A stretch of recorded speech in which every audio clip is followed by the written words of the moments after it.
Usted sabe que hemos estado estudiando estos eventos futuros que tienen relación con la iglesia del Señor. Ya hablamos y explicamos sobre el arrebatamiento de la iglesia. Usted puede buscar los videos, ya sea en la página de la iglesia o en la página de Desde la Biblia, que es donde generalmente estoy subiendo el contenido. Hemos hablado también de esa transformación que nuestros cuerpos van a sufrir cuando seamos arrebatados, o lo que se conoce como la glorificación del cuerpo. Vimos qué pasará con aquellos que se queden en la tribulación, los que escucharon el Evangelio y se quedaron a la tribulación. Si usted quiere saber la respuesta a esa pregunta, de acuerdo a la Biblia, pues también ya lo enseñamos. Pero el día de hoy quiero que hablemos de otro evento que está directamente relacionado con la iglesia. Y usted ya lo vio ahí en pantalla. Y este evento es el tribunal de Cristo. El tribunal de Cristo. Esto, hermanos, no tiene relación con los inconversos, no tiene relación con los no creyentes.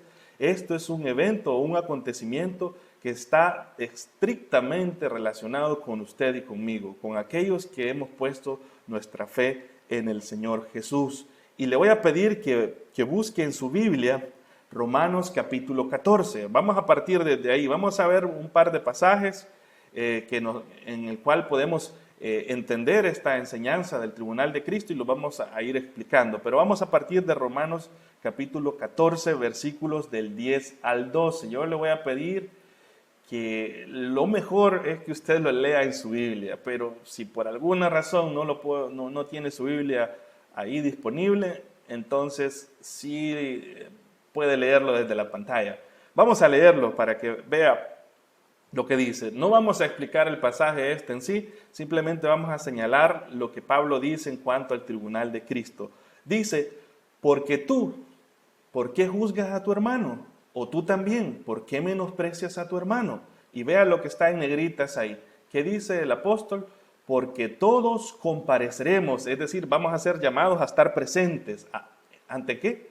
Ante el tribunal de Cristo, ante el tribunal de Cristo, porque escrito está, vivo yo, dice el Señor, que ante mí se doblará toda rodilla y toda lengua confesará a Dios. Y vea el versículo 12 para que vayamos entendiendo qué es lo que va a pasar en este tribunal de Cristo. Dice el versículo 12, de manera que cada uno de nosotros dará a Dios cuenta de los demás. No, ¿verdad? Aunque usted sabe que si usted es el padre de familia o si usted es el responsable de su familia, pues cierta cuenta va a dar usted por su familia. Pero dejando eso de un lado, las cuentas que se van a dar en este tribunal va a ser cada uno de sí mismo. Dice, de manera que cada uno de nosotros dará a Dios cuenta de sí. Ya vamos, la Biblia nos va ayudando a entender el tribunal de Cristo y habla de dar cuenta de sí ante Dios, ante el Señor Jesús. Ahora, el segundo pasaje es el que mirábamos en el título de la diapositiva y es 2 Corintios 5:10. Puede leerlo ahí conmigo. Dice, porque es necesario, oiga bien, es una necesidad, ¿de qué? Que todos comparezcamos ante ¿qué? Ante el tribunal de Cristo. Obviamente el contexto de ese pasaje es un contexto de creyentes, ahí no está hablando a inconversos, sino que en cuanto a todos los creyentes, es necesario que comparezcamos ante el tribunal de Cristo para que cada uno reciba según lo que haya hecho mientras estaba en el cuerpo, mientras estaba en esta vida, aquí en la tierra, sea bueno o sea malo. Y ahí esos son los dos pasajes principales de los cuales vamos a explicar de qué trata o en qué consiste el tribunal de Cristo. Aunque ya la Biblia es muy clara, ¿verdad? Ya simplemente con leer esas dos citas ya nosotros tenemos una idea, pero vamos a intentar definir de una manera más concreta o más técnica qué es el tribunal de Cristo. ¿Qué es eso del tribunal de Cristo? Bueno, sabe que la palabra tribunal que leímos nosotros en esos pasajes anteriores esa palabra que se traduce al español como tribunal proviene de una palabra griega y es la que usted ve ahí en pantalla, es la palabra bema. Algunos escritores o algunos conocedores de la Biblia dicen que se pronuncia como bimá, pero ambas son correctas, ¿verdad? El bema o el bimá de Cristo. Y uno de los usos que se le daba a esta palabra era para referirse a una plataforma elevada, generalmente con escalones, que se encontraba en la arena donde se realizaban los juegos deportivos griegos. Usted sabe que en Grecia se hacían estos juegos deportivos, ¿verdad? Ahí tienen sus orígenes muchos de los juegos que hoy se celebran en las competencias. Pues ahí en Grecia se celebraban estos juegos y ahí en la arena donde iban a competir los jugadores había un lugar que es como una especie de pedestal, ¿verdad? Una especie de plataforma que a veces tenía gradas. Y en esa plataforma se sentaba el presidente o el juez de la arena. Y desde ahí, ¿sabe qué hacía el juez de la arena? El que iba a evaluar a los competidores. Ese juez se encargaba de recompensar o de decidir quién iba a ser el ganador de la competencia. El juez era el que iba a evaluar quién de los competidores que estaban en esa arena iba a ser el ganador. Y ahí se paraba el juez. Ese era un puesto de autoridad, era un puesto de premiación también, porque desde ahí se decidía quién iba o quién merecía obtener el premio. El doctor Dwight Pentecost escribe lo siguiente, y quiero leerle eso relacionado al tribunal de Cristo. Dice que el bema se usaba en griego para referirse a un puesto de honor y autoridad, desde el cual se premiaba o se recompensaba a los ganadores de las competencias y no se usaba como un lugar para tratar asuntos legales.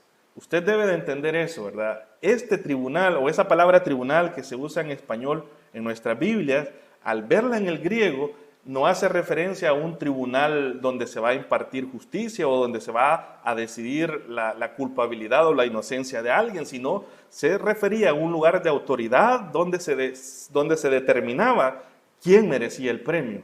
Esa es la idea que el apóstol Pablo está manejando ahí, y eso es importante que usted lo tenga claro, porque muchos de nosotros, al oír la palabra tribunal, inmediatamente ¿en qué pensamos?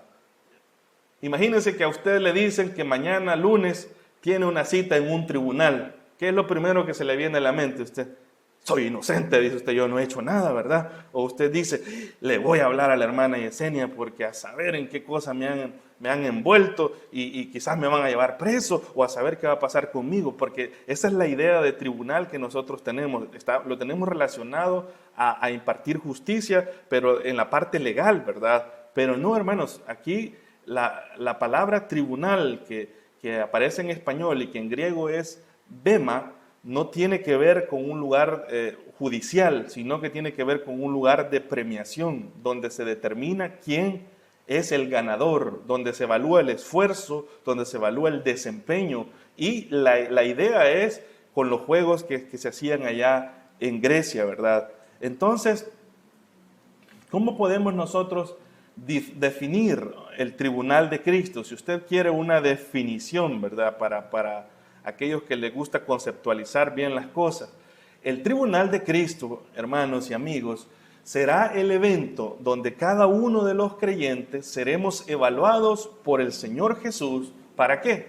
Para determinar los premios o los galardones que recibiremos por haber corrido dignamente la carrera de la vida cristiana. Ese es el tribunal de Cristo. Usted debe de tener eso muy claro. Mire, no será para determinar si merecemos o no la salvación. De hecho, seamos sinceros, ninguno de nosotros merece la salvación, hermanos. Nosotros hemos sido salvados por gracia, por medio de la fe en Jesucristo. Recuerde también que el juicio por nuestros pecados se llevó a cabo hace más de 2000 años, allá en la cruz del Calvario. Allí el Señor Jesús pagó por nuestros pecados. ¿En qué tiempo?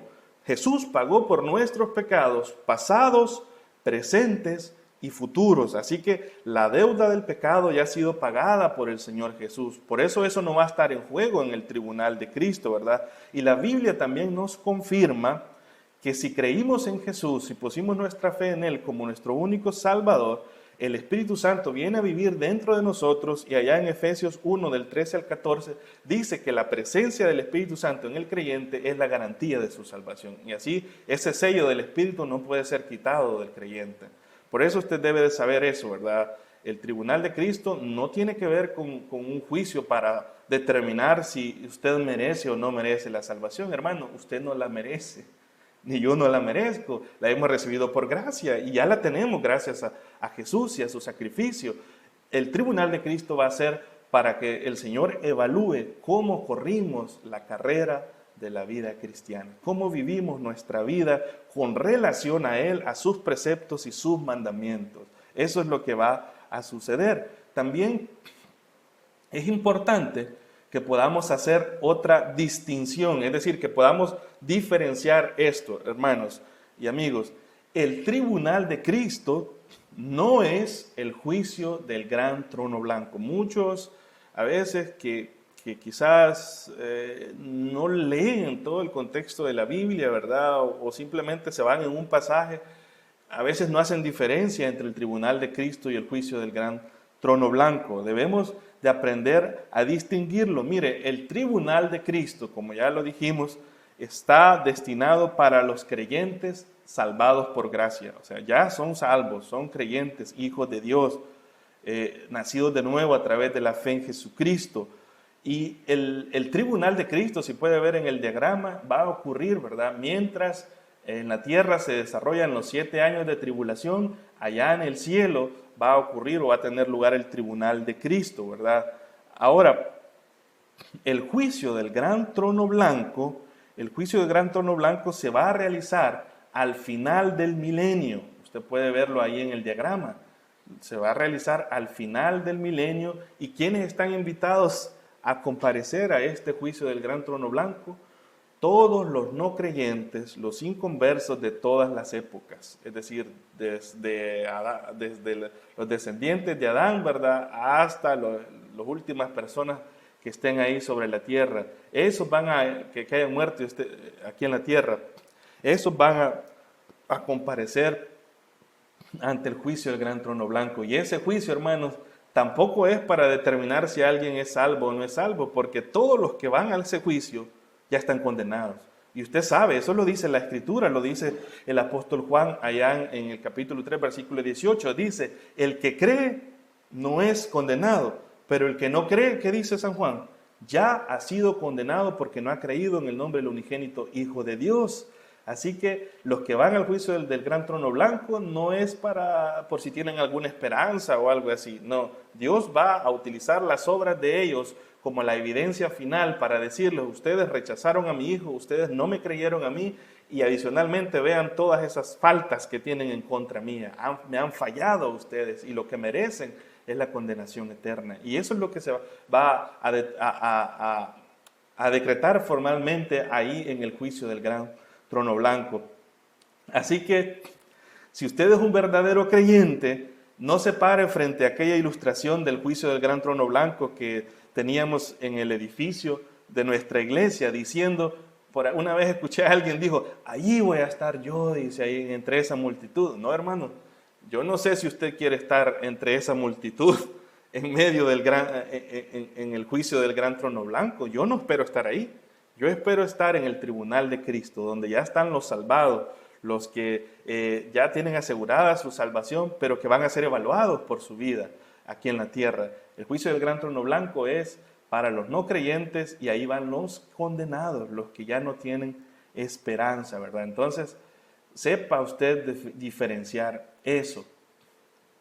Ahora, ¿cuándo sucederá? Eso, bueno, ya se lo dije, ¿verdad? Ya lo vimos en el diagrama.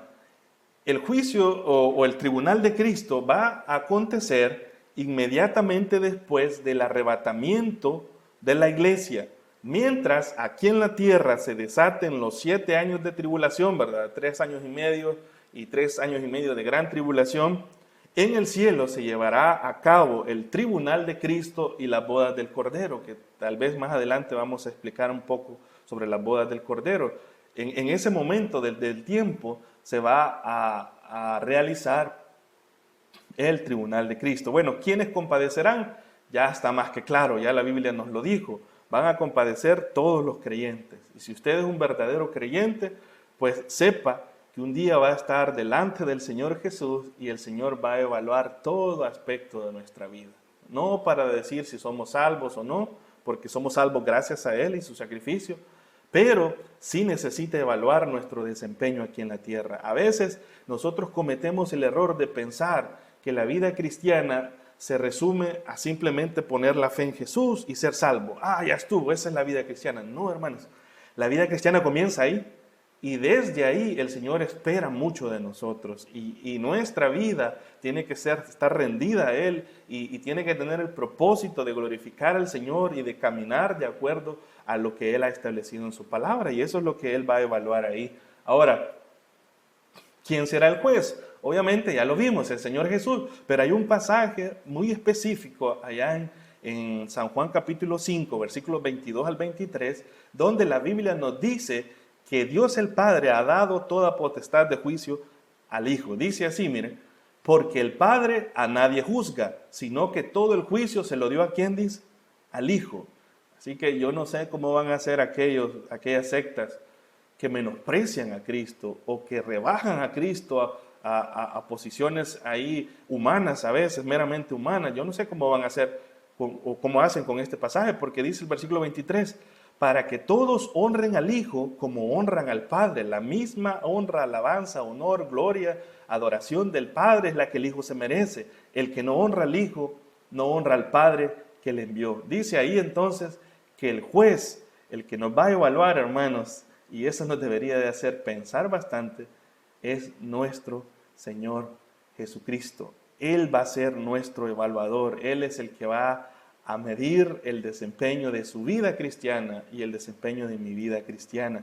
Ahora, otra pregunta que quizás usted se haga y es válida a veces hacernos, ¿y será que alguien va a poder engañar o sobornar a Jesús ahí en ese tribunal de Cristo? ¿Será que alguien va a ser tan astuto, verdad, y tan sagaz como para poder llegar y presentarse en ese tribunal y poder engañar al Señor? Pues usted y yo sabemos la respuesta, ¿verdad? Y es un absoluto no. Es un absoluto no, ¿verdad? Nadie va a poder engañar al Señor. Sabe que aquí en la tierra, aquí en el ambiente humano, ¿verdad? Sabe que si es posible, y de hecho hay casos históricos donde personas que han participado en competencias, donde hay muchos competidores, han podido engañar a los jueces y han ganado.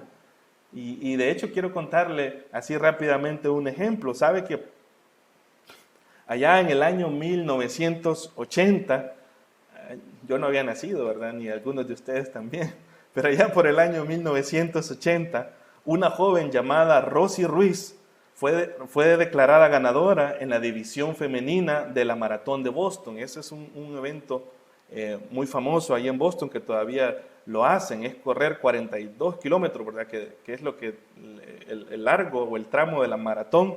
Esa mujer ganó la Maratón femenina de Boston, logrando hacerlo en un tiempo récord.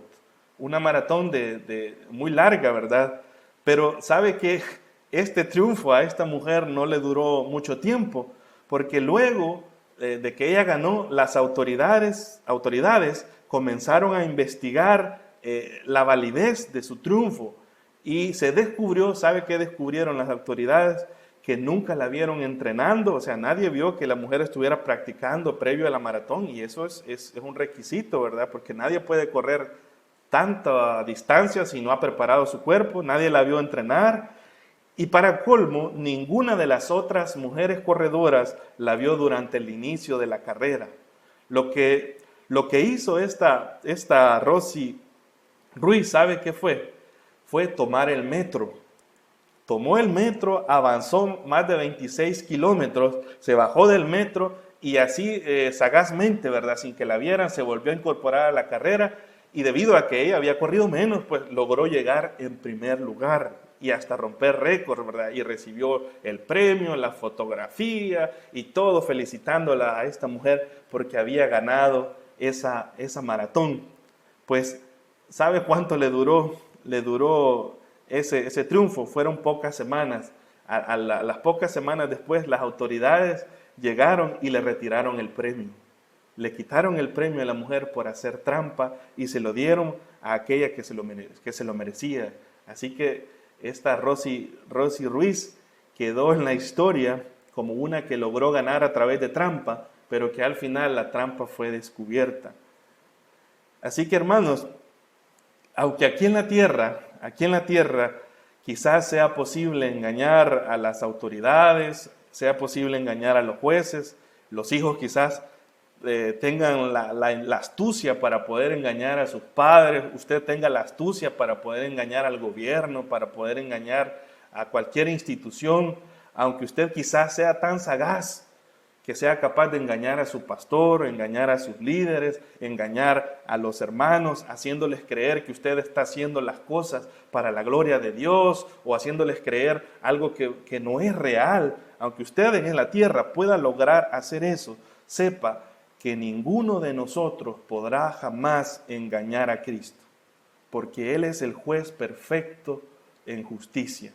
No podemos escondernos de Él, hermanos. El Señor Jesús es omnisciente, el Señor Él lo sabe todo, el Señor está en todo lugar. Pero aparte de eso, más allá de lo que el ser humano puede ver con sus ojos, porque nosotros a veces evaluamos las cosas por lo que vemos y decimos, esto me parece sincero, esto me parece bueno, dice uno, o qué bien lo que X persona está haciendo o lo que fulano está haciendo. Pero el único que puede ir más allá de lo que ve el ojo humano y puede llegar a la intención del corazón y a determinar si eso que se está haciendo es algo que glorifica a Dios y si de verdad tiene la intención de alabar a Dios, es el Señor Jesucristo. Así que ninguno de nosotros podrá engañar al Señor. Podemos aquí intentar llevar una vida cristiana con apariencia de piedad, simulando muchas cosas, intentando congregarnos, haciendo esto y lo otro, pero si en nuestro corazón o si estamos participando de otras cosas que nadie sabe, que solamente Dios las sabe, sepa que Jesús lo va a evaluar por eso. Y Jesús lo sabe. El Señor conoce más allá de lo que hacemos, más allá de lo que pensamos, el Señor conoce aún la intención que está detrás de todo lo que hacemos. Relacionado a esto, quiero leerle algo que William MacDonald, alguien a quien respeto mucho, escribe. Él dice así: una cosa es ir a la consulta con el médico, que el médico lo vea, y otra es que le hagan una radiografía. El tribunal de Cristo revelará nuestras vidas de servicio para Cristo de la manera más exacta que han sido. Se pasará revista, oiga bien, no solo de la cantidad de nuestro servicio hacia el Señor, sino también de su calidad, pero incluso el Señor va a evaluar los motivos que nos impulsaron a hacer las cosas. Imagínense, yo señalaba 3 cosas ahí. Ahí dice la cantidad del servicio, la calidad del servicio al Señor, pero más que eso, el Señor va a evaluar la intención que está detrás del servicio. Sabe que esta semana, mientras preparaba la enseñanza para compartir con ustedes, de verdad que sí, el Señor me hizo pensar, y de hecho uno antes de compartir un mensaje tiene que llevarlo al interior personal, ¿verdad? Y evaluarse uno mismo. Y yo reflexionaba y me puse a pensar esto: miren, cuán a menudo debemos detenernos los creyentes, detenernos y sentarnos a evaluar si eso que estamos haciendo o que decimos que estamos haciendo para el reino de Dios verdaderamente tiene la calidad que Dios se merece y tiene la intención que Dios merece. Son 2 cosas, hermano. A veces nosotros podemos hacer cosas para Dios a como caigan, ¿verdad? Así como, eso es para la iglesia, ¿verdad? Si es para los hermanos.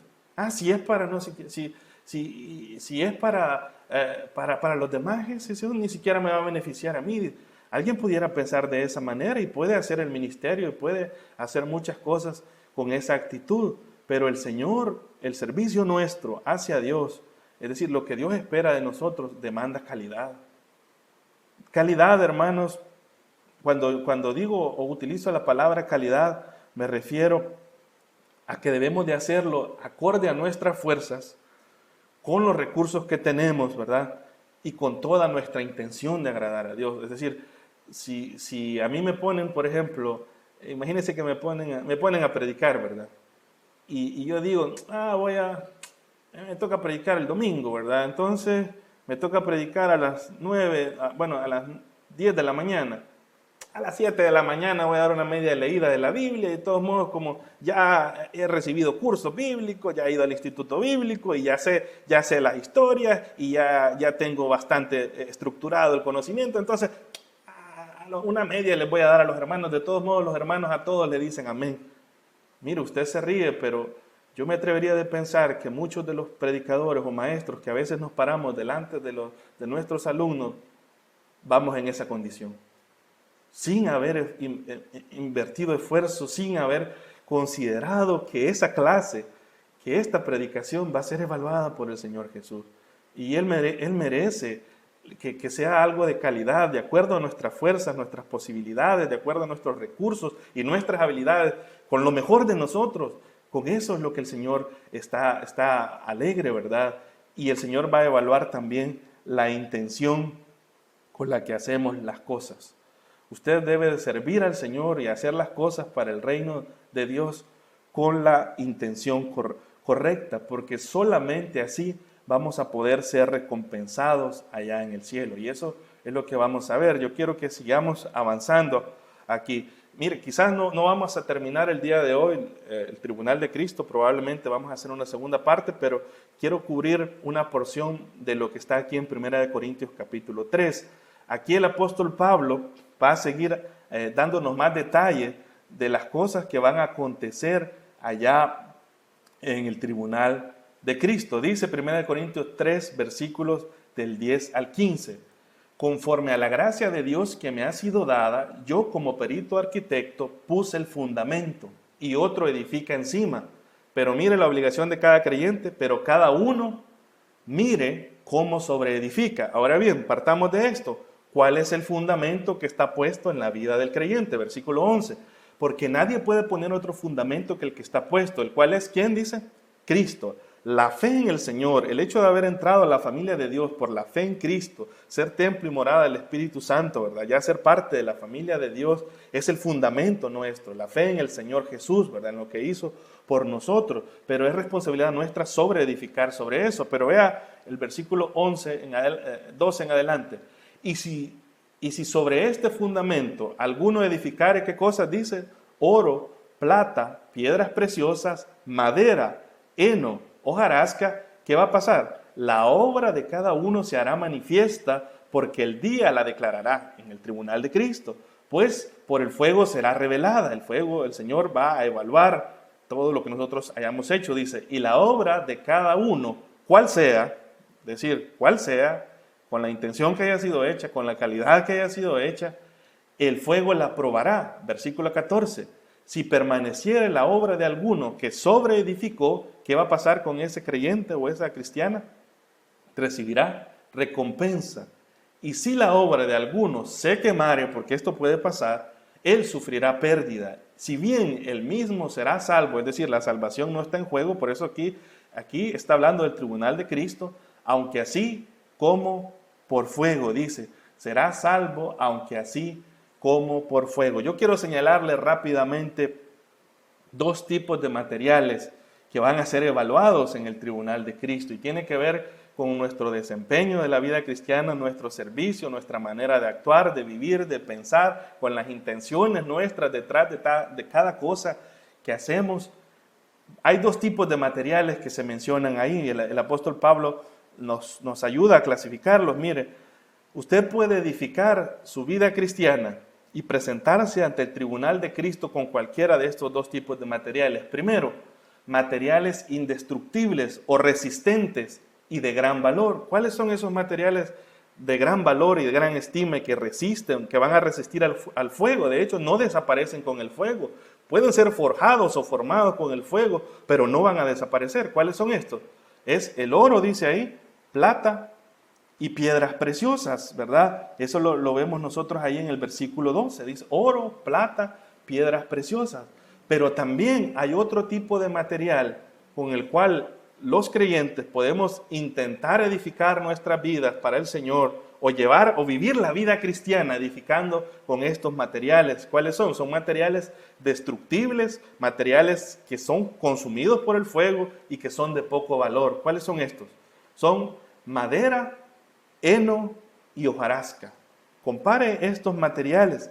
Allá dice materiales indestructibles de gran valor, aquí materiales destructibles y baratos, que no van a resistir el juicio del Señor, la mirada del Señor Jesús evaluando lo que nosotros hicimos. Y yo quiero darle algunos ejemplos para que podamos nosotros comprender bien esto. ¿Qué es eso o qué representan a aquellos materiales indestructibles y de gran valor? ¿Qué son esos materiales? Mire, estos materiales representan todo aquello que usted y yo hicimos en esta vida en el poder de Dios y para la gloria de Dios. ¿Qué es lo que va a superar el fuego ahí de la mirada del Señor Jesús, el que va a evaluarnos? ¿Qué cosas van a resistir y van a permanecer delante de Él cuando Él las evalúe? Va a ser todo aquello que usted hizo en esta vida con el poder de Dios y para la gloria de Dios. Fuera de eso, hermano, se va a quemar. Y ahí está la segunda clase de materiales. ¿Qué representan estos materiales baratos que son inflamables y se consumen fácilmente? Representa, hermanos, aquellos creyentes que hemos hecho cosas basados en nuestras propias fuerzas y para la gloria nuestra. Ve el contraste de un material no perecedero, un material duradero y valioso a un material sin valor para el Señor. ¿Qué cosas son como madera, heno y hojarasca para el Señor? Es todo aquello que usted y yo hacemos basados en nuestras propias fuerzas, nuestra propia inteligencia, nuestra propia astucia y con el propósito de llevar gloria para nosotros, no para el Señor. Y yo voy a seguir avanzando para explicarle algunos de estos materiales. Mire, ¿cuáles son estos materiales indestructibles? O algunos ejemplos de edificar la vida cristiana o vivir la vida cristiana construyendo con materiales indestructibles. Pues van a tener ese tipo de materiales aquellos creyentes que invirtieron su tiempo en crecer en el conocimiento y la obediencia de la palabra de Dios. Si usted está haciendo eso, ¿qué está haciendo? Edificando o sobreedificando su vida con materiales no perecederos, materiales que van a resistir y van a ser aprobados por el Señor. Los que pusieron sus dones espirituales y sus habilidades al servicio de otros, esos se están edificando con oro, plata y piedras preciosas. Los que se esforzaron por glorificar a Dios en sus matrimonios y con su familia, ¿sabe?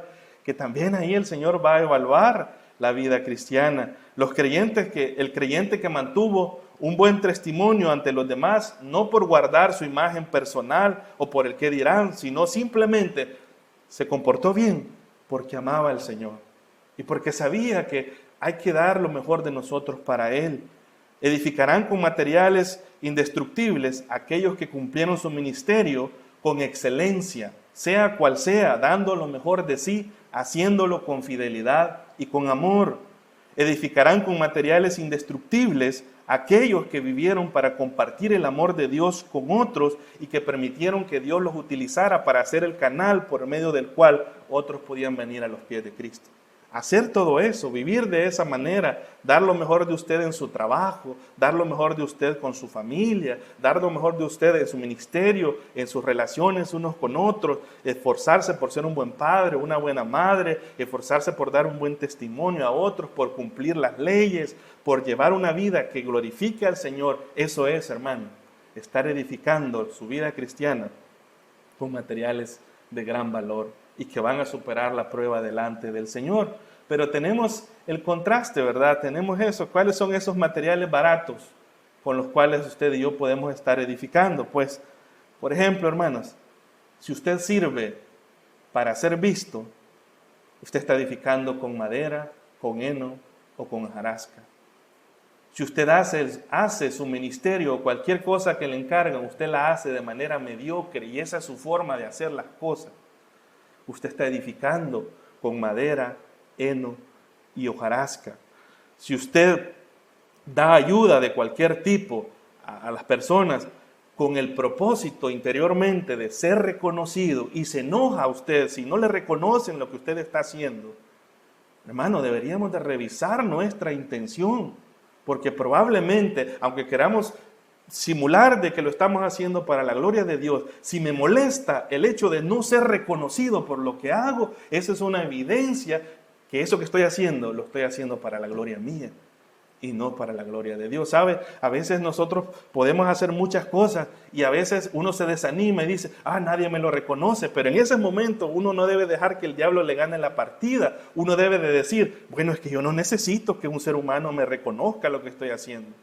Lo que yo estoy haciendo, lo estoy haciendo para el Señor, y de quien quiero recibir recompensa, y de quien quiero que se dé cuenta de lo que estoy haciendo, es Él, no los hermanos, no publicarlo, ¿verdad? Para que tocar trompeta, como dice allá en los evangelios. Hermano, el Señor va a evaluar las intenciones de nuestro corazón al momento de dar, de ofrendar, de ayudar. ¿Qué hay detrás de nosotros al momento de hacerlo?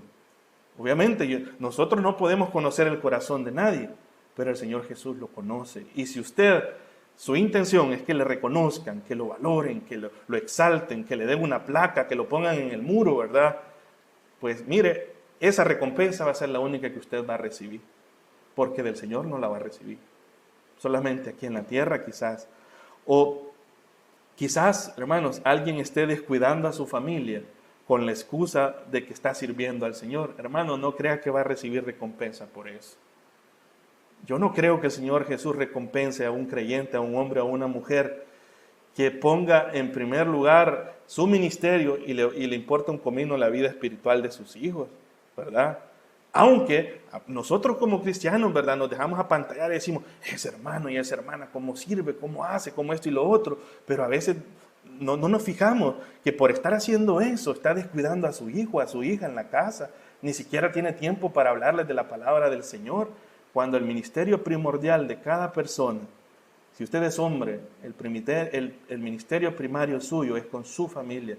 Si usted hace bien el ministerio con su familia, usted lo va a hacer bien con la iglesia, lo va a hacer bien con los demás. Porque el primer rebaño que hay que pastorear, hermanos, es su casa.